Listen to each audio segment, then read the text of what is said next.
Thank you very much, and welcome to all who are joining me for this 3-lecture series.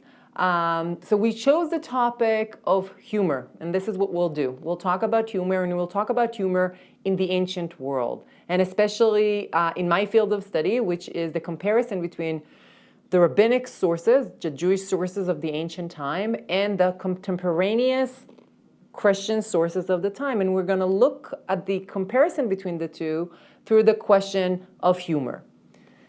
People always used humor when they were talking about things in their life that mattered, when they talk about things that made them sad, when they talk about things that made them anxious.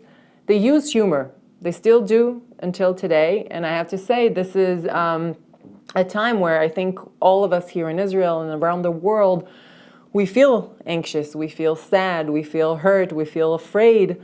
As time passed and we had to continue with our life and get up in the morning and do everything we had to do, but still deal with the horrible events that have been happening in the past 4 months, we find ways to deal with that. And one of the ways that we do is the way that humanity has always dealt with difficult situations, which is humor.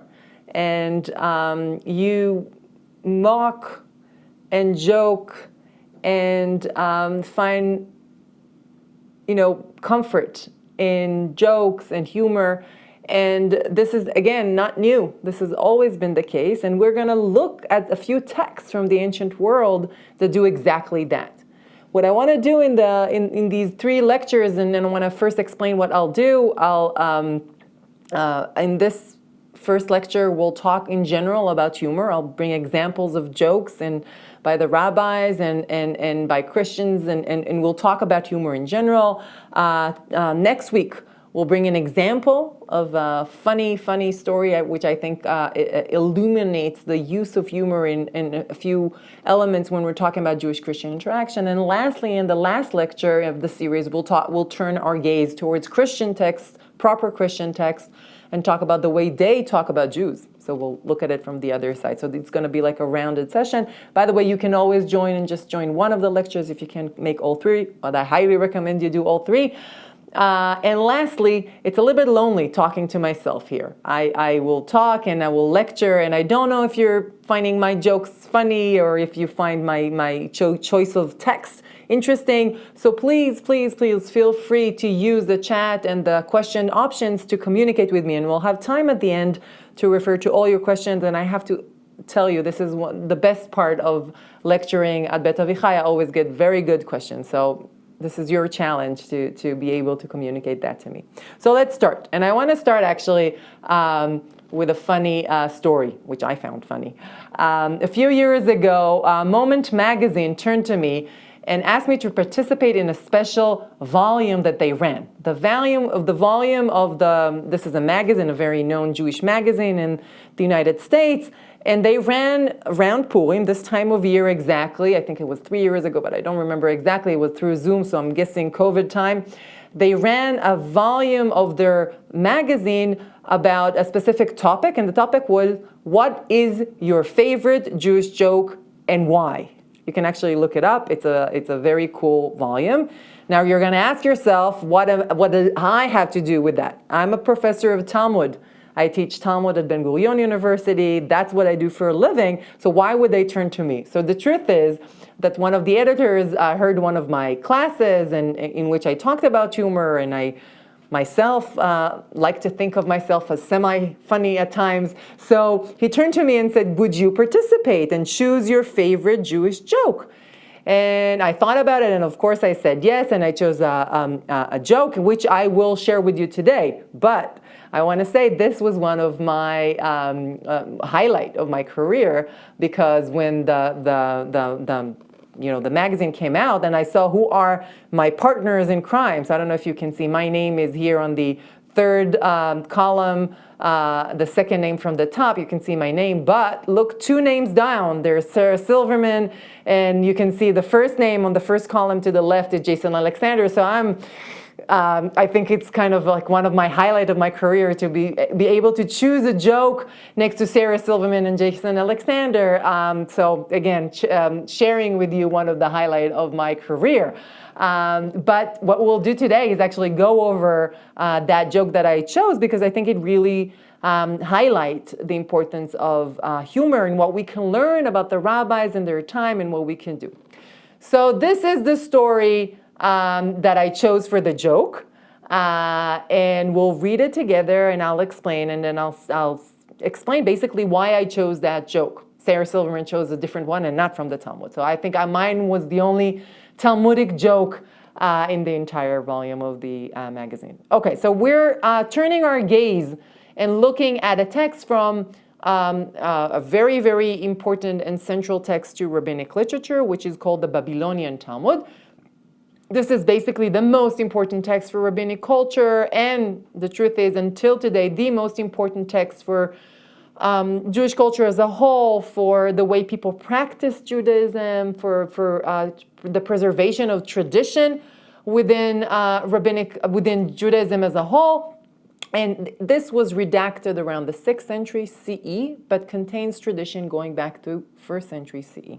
And among those traditions, there are some funny stories, and this is one of them. And I want to use that to talk about humor and how the rabbis use them to talk about really important stuff while being funny. So let's read the story. So the Talmud tells us the following. It was taught in a Baraita, which is an early source, in Tractate Derech Eretz, that what was taught. Rabbi Akiva said, I once entered the bathroom after my teacher, Rabbi Yoshua.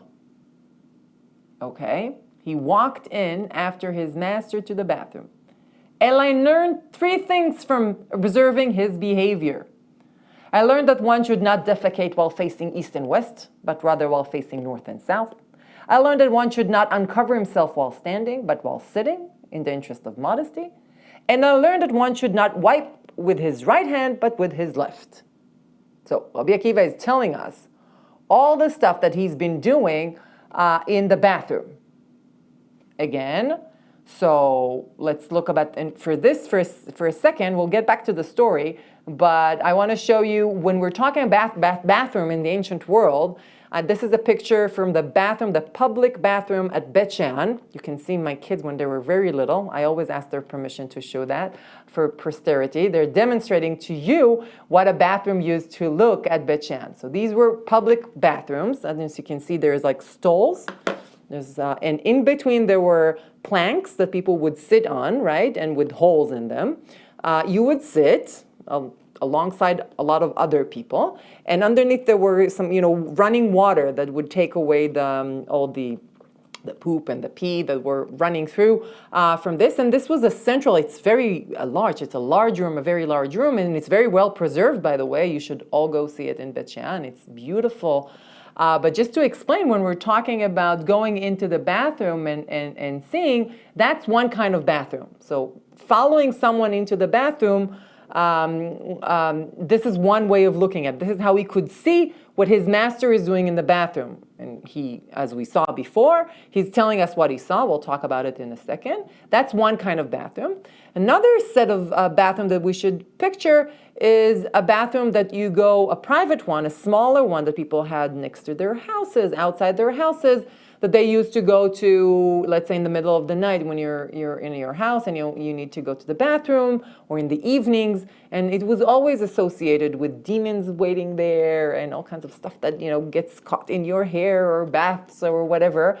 And so we need to imagine dark night with no electricity and no light, and so that's a different kind of a bathroom as well. So it was always associated, with all kinds of dark creatures that creep up and they're in the bathrooms.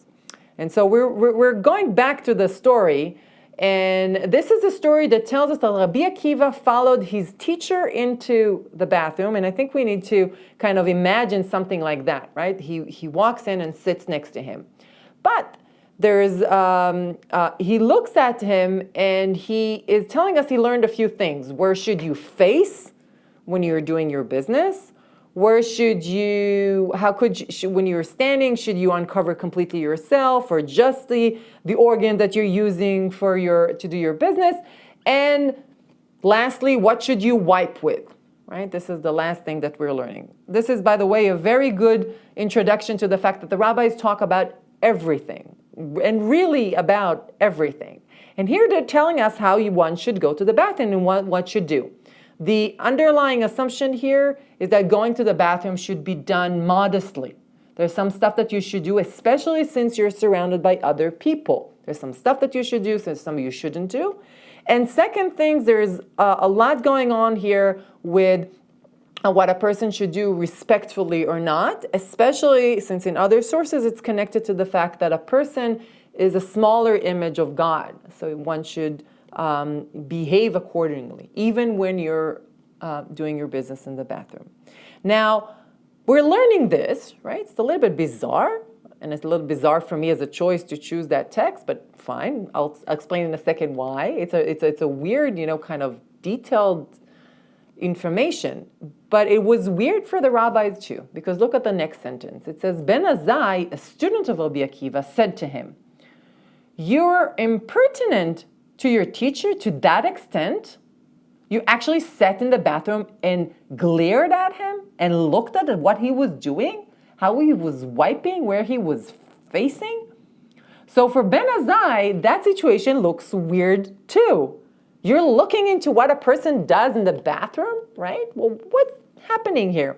It's a little bit like, you know how in modern toilets sometimes they save money and they do those in between stalls, they put those walls, but they don't put them all the way up. So there's there's a kind of a gap on the top and gap in the bottom. And when my kids were small, they always like to peep underneath and into other people's stalls, and you have to stop them from doing this, right? So this is a little bit like that, right? You look into something you're not supposed to look at. You're not supposed to look at someone else doing their business in the toilet, right? So what's the answer? Rabbi Akiva answers, it is Torah and I must learn. And this is where humor starts popping up. What is Rabbi Akiva saying? So we are in a situation where this is an extreme violation of privacy, right? He goes into the bathroom following his master, his teacher, and he's observing everything he does and records it for posterity in the Talmud. We're in 2024 reading how he used to go to the bathroom, in what way. And it was weird back then too. But the answer is, this is Torah and I must learn it. And basically what the text does, and the rabbis love to do this kind of stuff, is it takes the concept of a master or a rabbi and his student, which the rabbis elevate to another level. They want students to be very dedicated to their teachers, to do exactly what the teachers are doing, to follow their lead. And they promote this in many, many ways. The relationship between a rabbi and a student is something that the rabbis promote constantly. In this case, what they do, using humor, is taking that constellation of a rabbi student and taking it to an extreme situation, what we call a liminal place, right? A place of uncertainty, because you're pushing the boundaries all the way. Wait, if you're supposed to do what your teacher tell you, if you're supposed to learn from him, so you need to learn everything. This is Torah, including how to wipe when you're going to the bathroom. Now, it was weird then because we have that question by Ben Azai. Really, this is impertinent. How dare you look? They know this is a liminal, an extreme case. They're doing this on purpose. They're taking the rabbi-student situation and pushing it all the way. And they're saying, really? This is Torah? This is what it was meant for a rabbi teacher? Are you supposed to even learn and do what he's doing when he's going to the bathroom?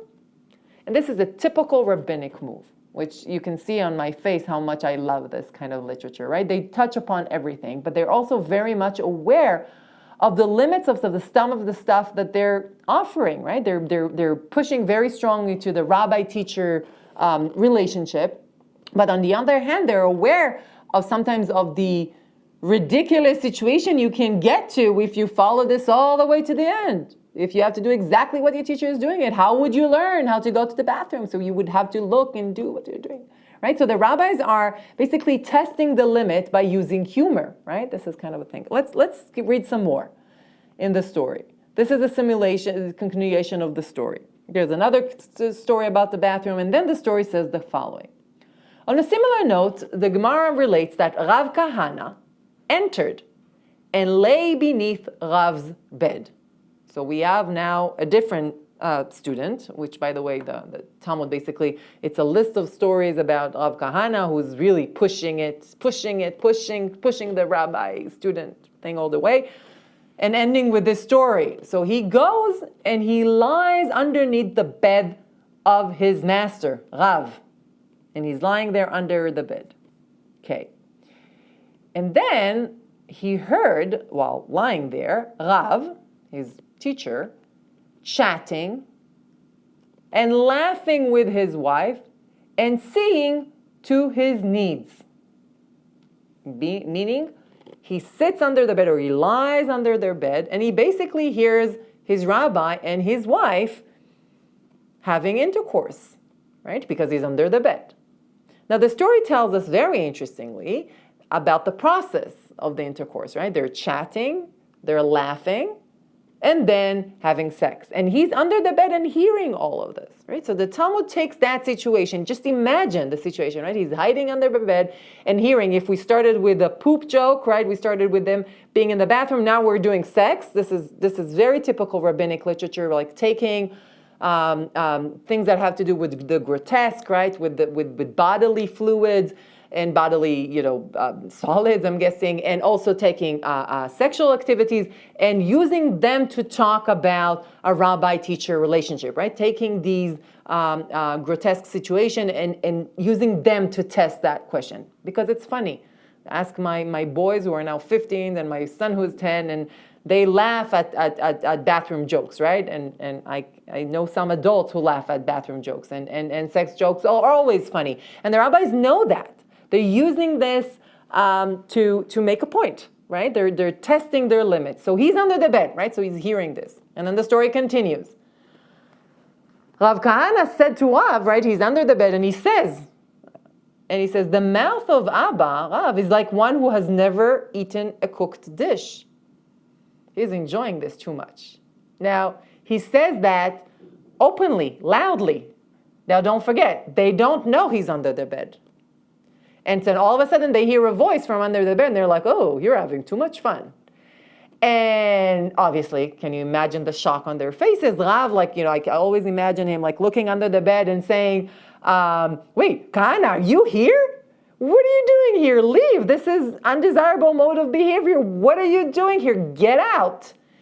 And Rav Kahana answers, and again, the punchline, which is the same as before, is, wait, this is Torah. I must learn. Right? I'm supposed to do whatever my teacher tells me. Sex is part of that, and I want to learn how to do it. This is Torah, and I need to learn. Now, the story ends here, and it's supposed to be a funny story, right? Where we're supposed to see them in the middle of a sexual act, and all of a sudden there's a voice under their bed which they don't know about, and then obviously it's very enraging. And then you need to imagine them, being in the middle of the act and then turning down, and what are you doing here? And he answers, this is Torah, and I need to learn it. Now, the rabbis are trying to use humor in this, extreme situation of a sexual act and looking and peeping, right? That this is like yellow, kind of like looking at how they're having sex, and they're telling us they're having a good time. And he's using the word and saying, this is Torah and I must learn, right? And using that. And again, pushing the limits of the model of a rabbi student all the way to the end, saying, is that true? Do you really need to do everything according to what your teacher teaches you to do? Is that true? Let's test that. Let's take you to the bathroom. Let's take you to the bed and test that, because this is Torah, right? You're supposed to do everything your teacher tells you. Is that true?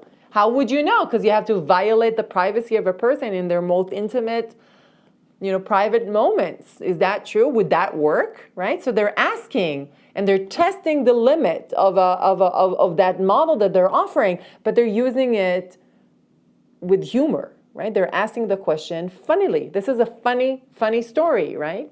Now I'm going to stop here for a second, and I always have to say that when I'm teaching this story, there's one figure in this funny story that no one mentions anymore, right? Because it's not just Rav and his student under the bed. There's a third person in that room that no one cares about and is not mentioned in the story. Well, we'll leave that aside because this is a male joke, a very typical rabbinic male joke, and this is why we don't hear what she's thinking about the fact that there is a person under her bed who's listening and says that this is a story that she needs to learn. So this is my feminist comment for a second, but this is to be expected. So basically what I wanted to show, and this is what I chose for Moment magazine when they asked me to choose a favorite joke, that's the joke I chose. And I wanted to say again that this is, first of all, a joke that's universal. Bathroom jokes, sex jokes always work. So this is where they turn to basically make a statement using humor. And by the way, this is not the only time the rabbis joke about this kind of stuff all the time. They're very human. This is why I love this literature so much. It really reflects a human society, a very human behavior, and a very human way of looking at things.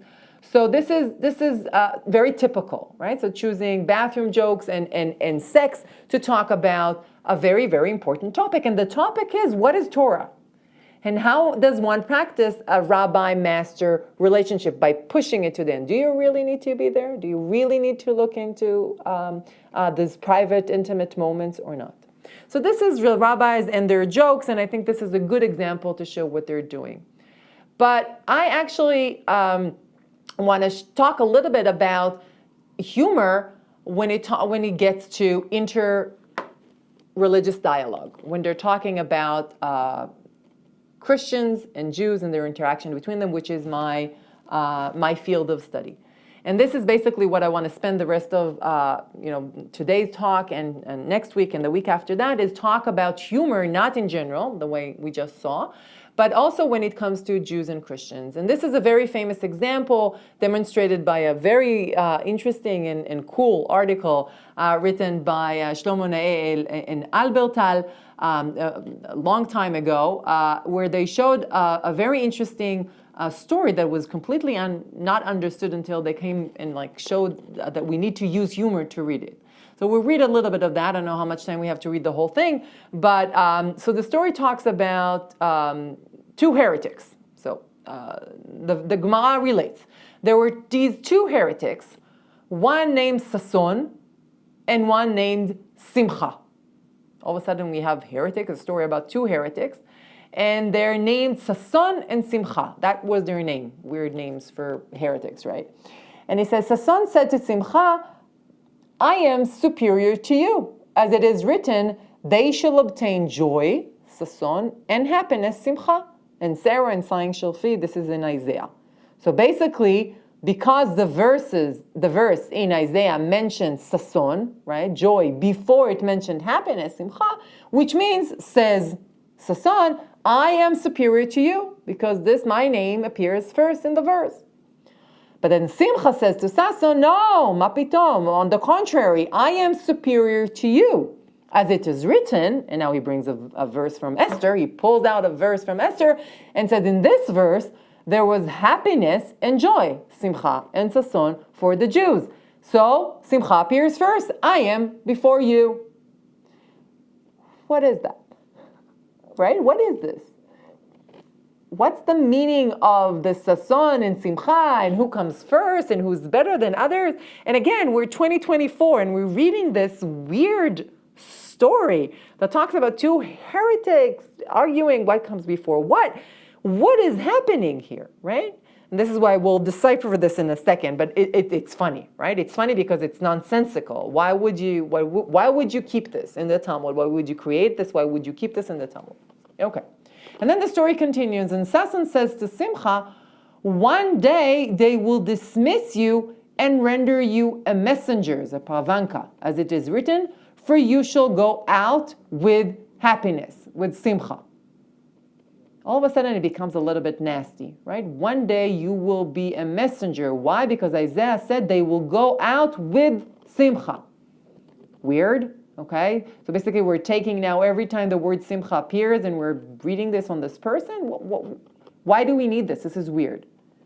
And then Simcha said to Sason, one day they will dismiss you and draw water with you. As it is written, with joy you shall draw water. And Veshavtem mayim besason. They will draw with sason water from you. All of a sudden it becomes even nastier, right? One day you will become a jug of water, that people pour water from you just because we're looking for the word sason in them.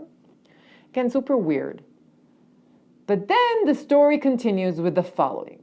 The Gemara relates a similar incident. A certain heretic named Sason, that guy, comes and says to Rabbi Abau, you are all, the Jews, destined to draw water for me in the world to come.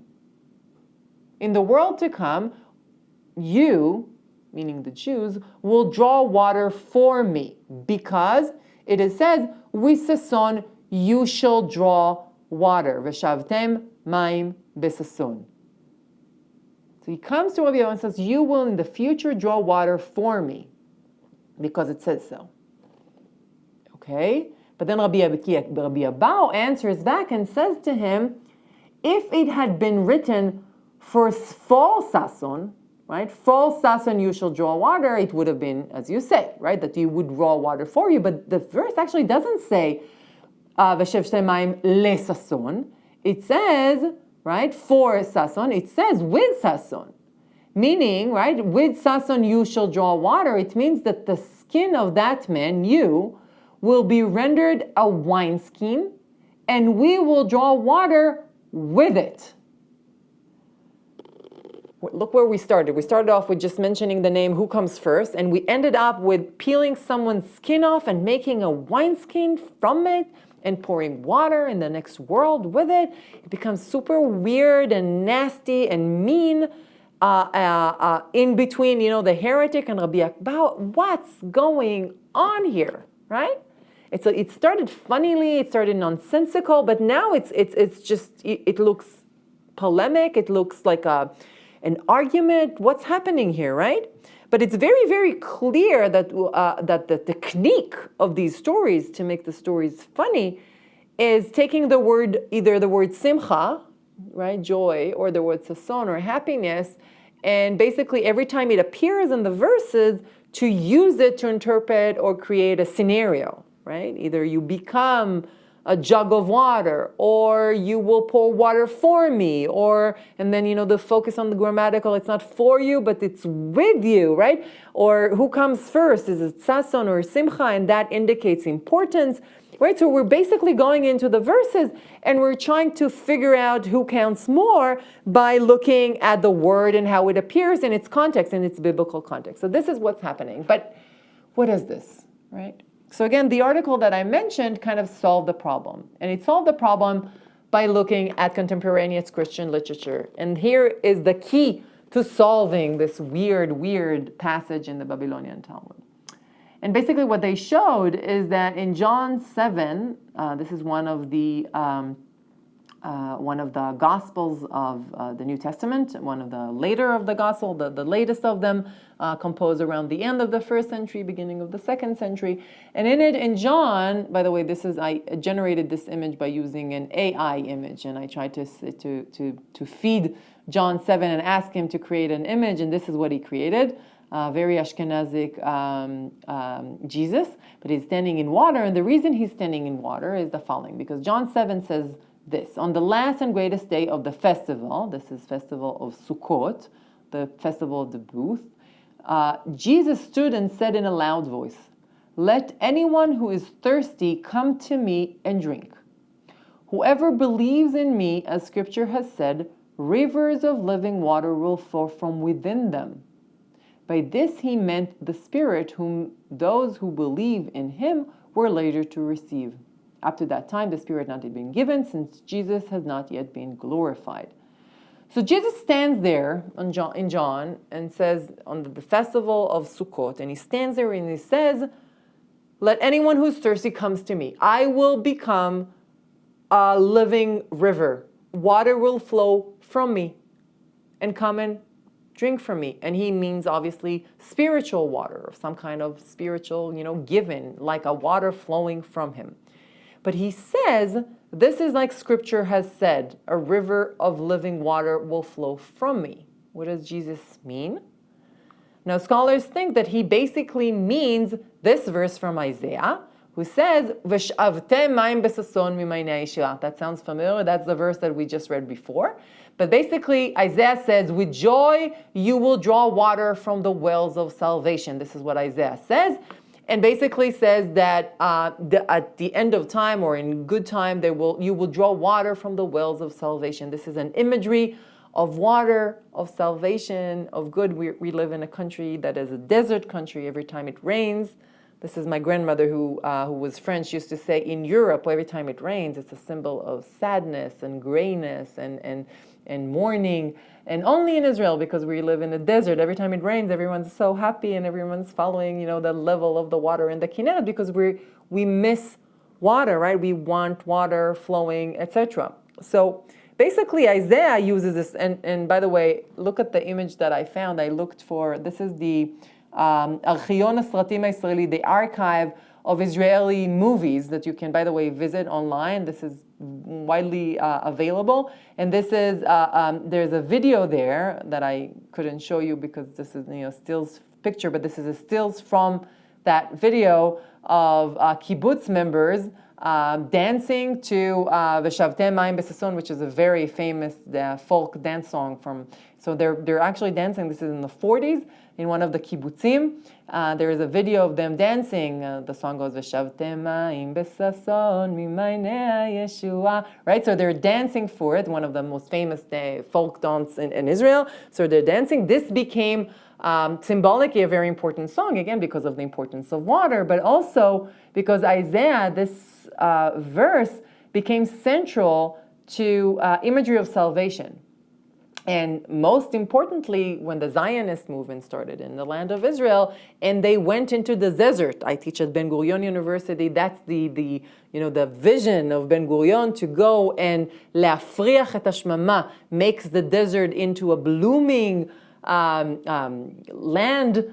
You go and basically you need water for that, right? So you need desert. We're very good at Ben Gurion at that, to Tzde Boker institutes, to basically create a way to live in the desert when you don't have enough water. So how do you live with water? So water is always in this desert climate, in this desert area, a symbol of hope, of salvation, of making this country fruitful and flourish, right? So this verse from Isaiah, which prophesies about the future and says, with joy, you will draw water from the wells of salvation. It uses the imagery of water and wells of water, filled with water to the brim, but of salvation, right? This is an imagery, a parable, which talks about salvation using metaphor of water. And this is why this became a very popular, Zionist song, taking this verse from Isaiah and singing about what they're doing when they're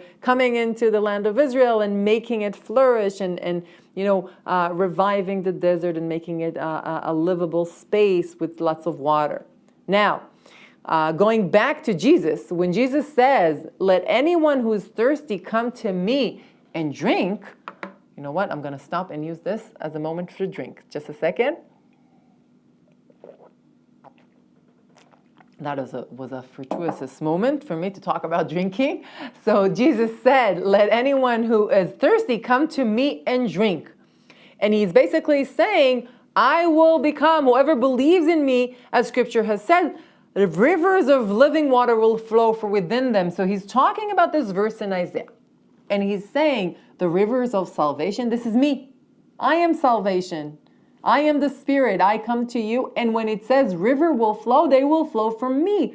Rivers of the Spirit, rivers of, the future times. And he's saying, I will be the one living, the living water fountain, right? I will become this living water fountain.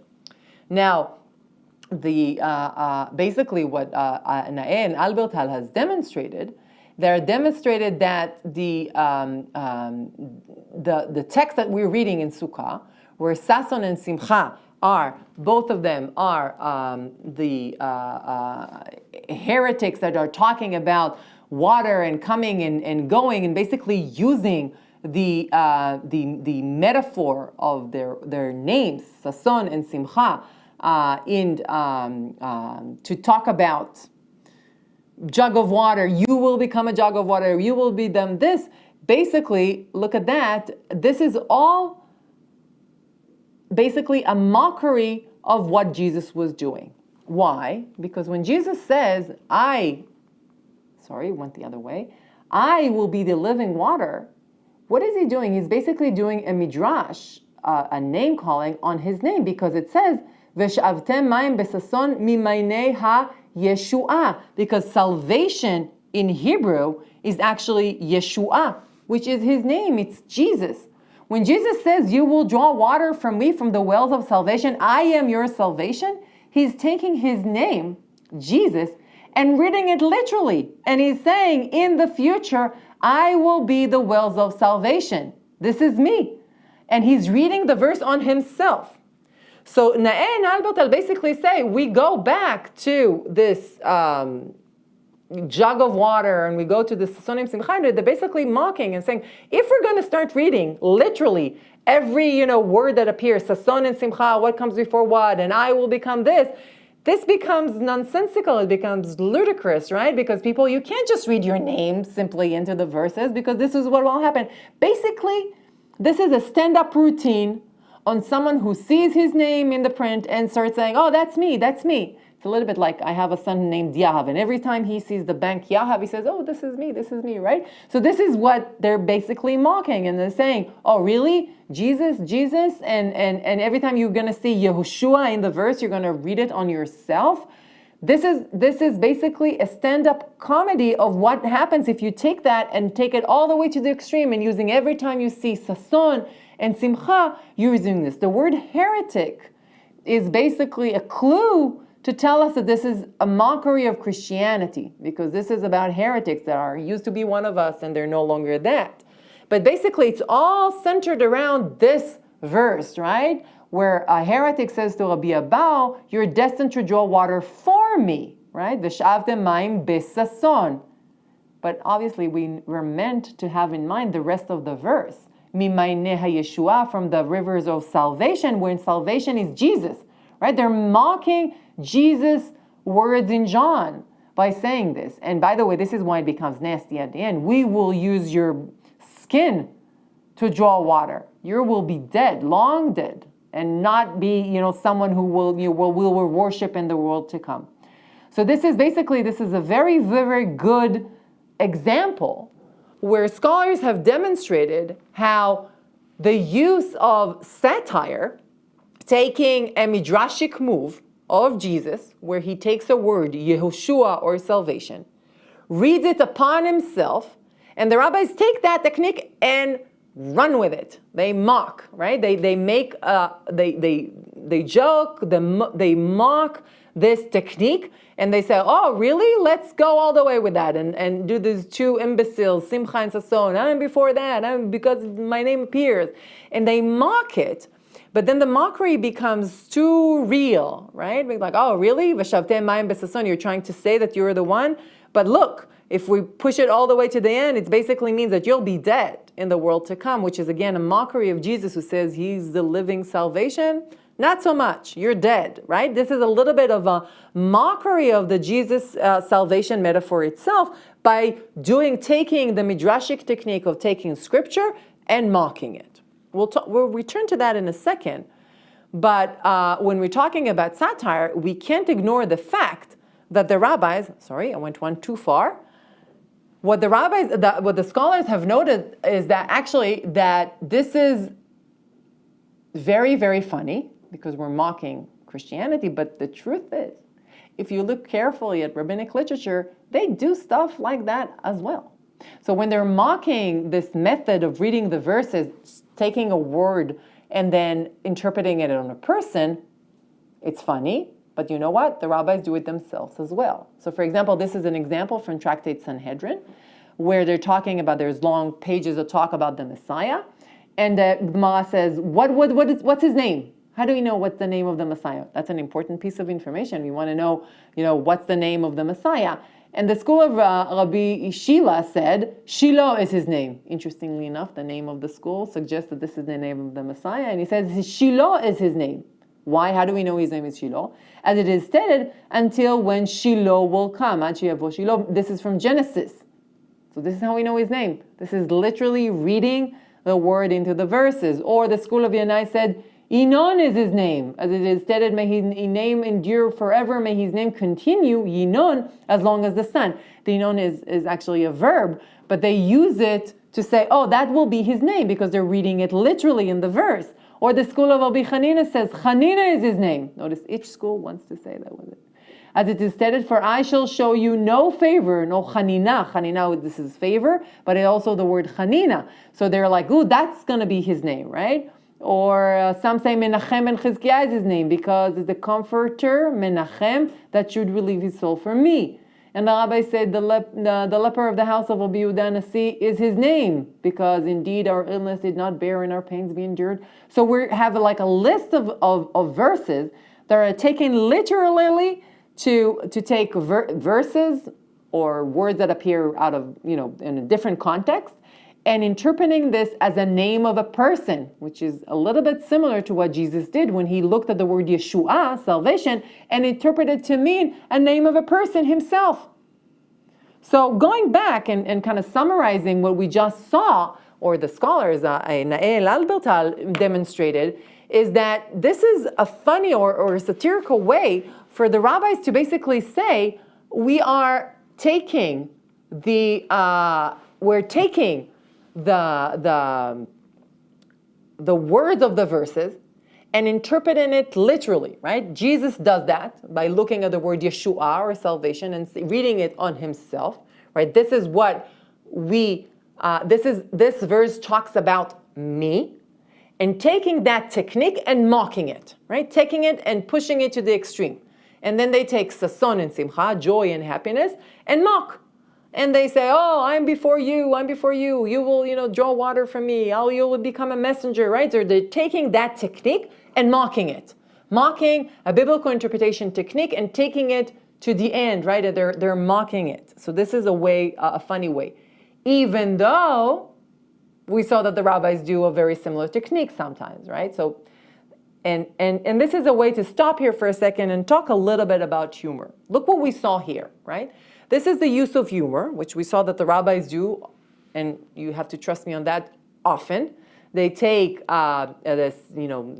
humor and satire and use it in polemics and use it in when they want to discuss stuff.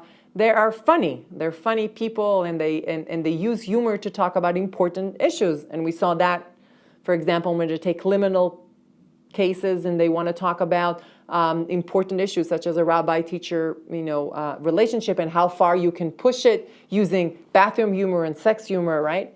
And in this case, I took this humor and brought it to my field of study. And my field of study is about Jewish-Christian relations. And Jewish-Christian relation, this is an important topic, and I'll try to convince you about that in the next few minutes before we adjourn for question and answer. And then that's a good time to remind you that if you have any questions, put them in the chat box so we can have a little bit of a dialogue between us. And basically, when we're looking at Jewish-Christian relations, I'm going to try basically and say these kinds of texts give me a lot of historical information that we were missing so far, and we need them. This is a kind of a historical information that showcased to us how much the Jews knew about Christians, first and foremost, right? Someone needed to know John 7, or Jesus' words in John 7, where Jesus says, "V'shavtem mayim besason u'maynei Yeshua," you will draw water from the wells of salvation. Someone needed to know that Jesus said it about himself, and he saw the word Jesus or Yeshua and read it about himself. So the rabbis, whoever composed this rabbinic passage, knew that about Christianity. Let's stop here. That's new. That tells us so much about the rabbinic authors. They knew enough about Christianity to create this story. That's interesting. How did they know? What does it tell me about Jewish-Christian relation? At least it tells me that they were in some proximity for them to know, right? This is super interesting and new, by the way. This is my field of study, and we didn't think that they knew so much, and now we do know. So this is interesting in itself. So they knew. Someone knew enough about Christianity to create the story, and someone knew enough to understand it and put it in the Talmud for posterity for us to read in 2024. That's number one. But also, it tells me about the use of humor, which is the topic of our lecture series. The rabbis want to mock Jesus for this technique, and they use, basically, they use humor to mock his biblical interpretation techniques, right? When he takes his name and basically reads it on himself, or on a person, right? A word that's meant salvation, but it's the same word as Jesus or Yehoshua, and he reads it, and they read it about themselves. So the rabbi want to mock that. And the way they do it is they basically take that technique and bring it ad absurdum, right? They bring it all the way to being very absurd or nonsensical and weird. Now, they never mention the word Jesus. It's not mentioned. Even when the verse is mentioned, the word Jesus is never mentioned. You need to know John 7 to understand that, right? So they're mocking without explicitly saying what they're mocking. So their audience needed to understand what this was about. By the way, that interpretation was lost until modern scholarship rediscovered it. But at some point, this was understood without being explicit.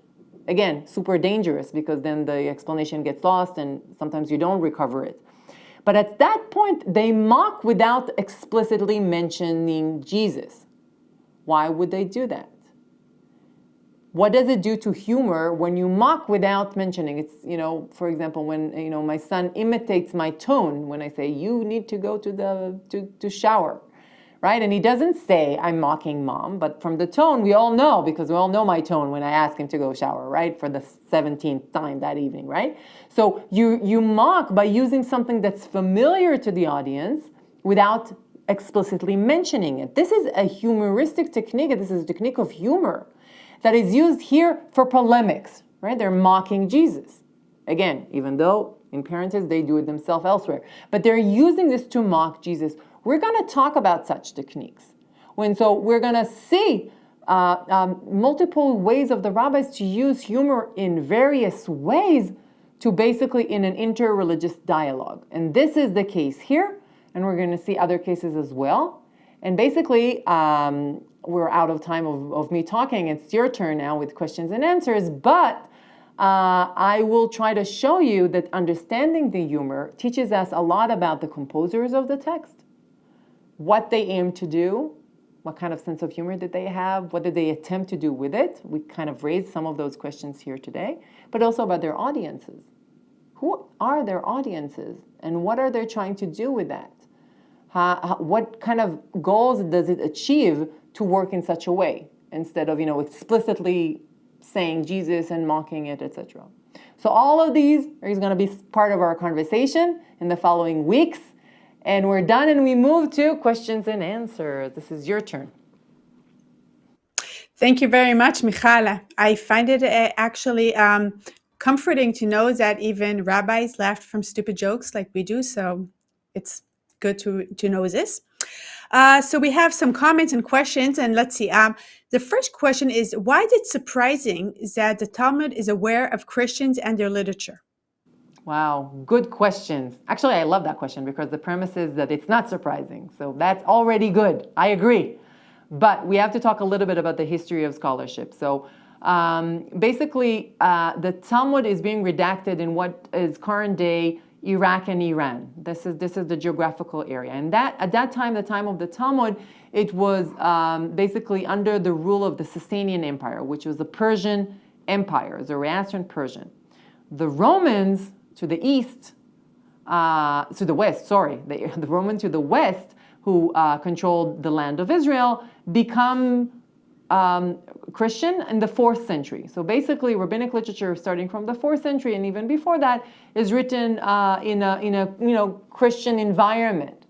So in scholarship, first of all, scholarship didn't look at Jewish-Christian interaction for a very long time. It wasn't central for many historical reasons, and we can talk about that some more if you want.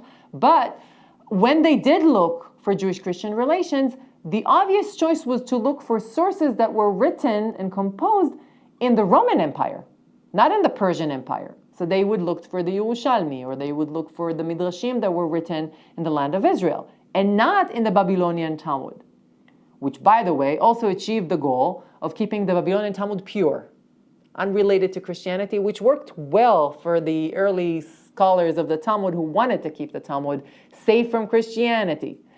Now we know, and we know much more. And by the way, also the fact that Eastern Christianity, which is the Christianity in the area, was very much neglected.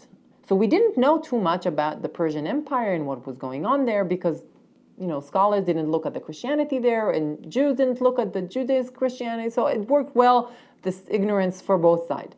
Well, we have been learning for the past, I would say, 30 years or so, and I'm part of this new trend of study, is basically to look at Christianity in that area too, in the Persian Empire. And you know what we discovered? There were a lot of Christians in this area, what we call Eastern Christianity. And my claim, basically, as part of this new trend of study, is that the Talmud is very much aware of this Christianity, of their time and their place in the East, in the Persian Empire, and they're reacting to that and to Western Christianity as well. And it's all in the Talmud, and that's new because of the geographical area, because of the theology of the time, and also because of scholarship that didn't allow us to know until now. So, but you're right. I think you're right in your assumption. There should be Jewish-Christian relations there. Okay, let's take another question. This is regarding the story of Rav Kahana under the bed. Could this be also viewed as a Christian polemic because he is observing his rabbi engaging in sexual relation and not celibate like in Christianity?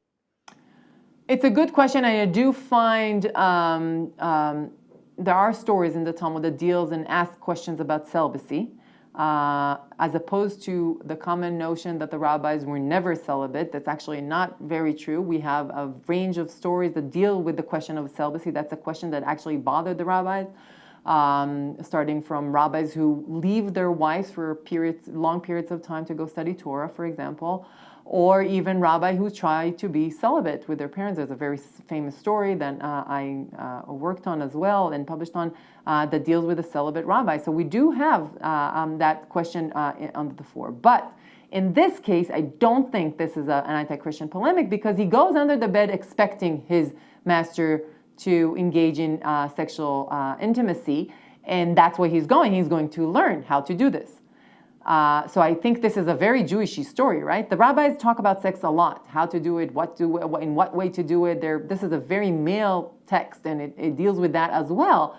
But the reason he's surprised because he's learning that as opposed to what he thought, that his rabbi would not, be having fun while doing it, he's surprised to find out that he is. That's what the story is about. And it's meant to be funny. It's meant to be surprising. It's meant to be intimate. It's meant to be kind of like a little bit peeping into places we're not supposed to look at. That's explicitly that, right? Literally, he's under the bed and we're with him, right? We're with him looking under the bed and finding out that his rabbi is having fun while having sex. So that's I think what the story is about, and it's not an anti-Christian. It's exactly not about that. So in this case, I don't think that this is what it is about. Okay, Paul is also adding that the celibacy in Christianity is in a later period. Nope. No? We have celibacy in that period as well. All right. A question regarding the mockery of the story of Jesus. Was this text censored during medieval times like other texts that were censored of mocking Jesus? Wow. No. Good question. All of them are good questions. No, it wasn't, because the texts that were censored were mostly texts that had to do with Jesus himself. So the word Jesus was cut out or exchanged, and some of the stories were cut out. What happened with minim stories is that basically most printed edition just changed the word minim or heretics into Sadducees, which are long dead. They don't exist in the world since Second Temple period. And the word Sadducees appeared, but only in the printed text. In all manuscripts, we still have this. So the censorship is later. This is during the printing time, right, from 16th century on, and the stories themselves are still in the Talmud because they're very unclear, right? Christianity is not mentioned. If you cut off the word heretic, which might mean Christian, and you exchange it for Sadducees, you're safe, right? So these texts were not interpreted to talk about Christianity, and they were left in peace. But obviously, when I'm reading the text to you, I'm reading this from using the word heretic because that's what the manuscript still holds for us. Okay, I think this will be our last question. Noting that the rabbis had a very worldly view of the world, could we say that the rabbis were actually involved in general culture around them? Oh, yes. Seriously, all the questions are good ones. Yes, indeed. I think this is very much a very, very human day-to-day text. If you read the Talmud, it's like, it's a multivocal text that very much deals with daily life. I had a hard time explaining to my students, 15 years ago what the Talmud is. Now it's easy. I just tell them, do you know what Twitter is? This is the Talmud. This is the Talmud of the Twitter of 1,500 years ago, because this is like sayings and then quotes of saying and then responding to that and then mocking this and then interpreting this as this like a multivocal text that basically preserved a picture in time of popular culture, of popular knowledge, of remedies, dream interpretation, stories about rabbis, jokes, sex, bathroom, all kinds of stuff that had to do with daily life, how to keep of your barn animals and all of that, and making fun of your wife and her cooking, and all of this is all stargazing, and all this is all found in a Talmud, and it really, really represents engagement with daily life on really every page of the Talmud. So yes, and here I'll end. Everyday life also includes interaction with Christians, and that's my field of study, and this is where we'll continue next week. Great. So I'm sorry we can't take all the questions. I will pass them on to Michal, and if there's something important in the comments, we can continue the discussion in our next session. Thank you, everyone, for joining us from wherever you are in the world. Thank you, Michal. Besorot tovot to everyone. Thank you.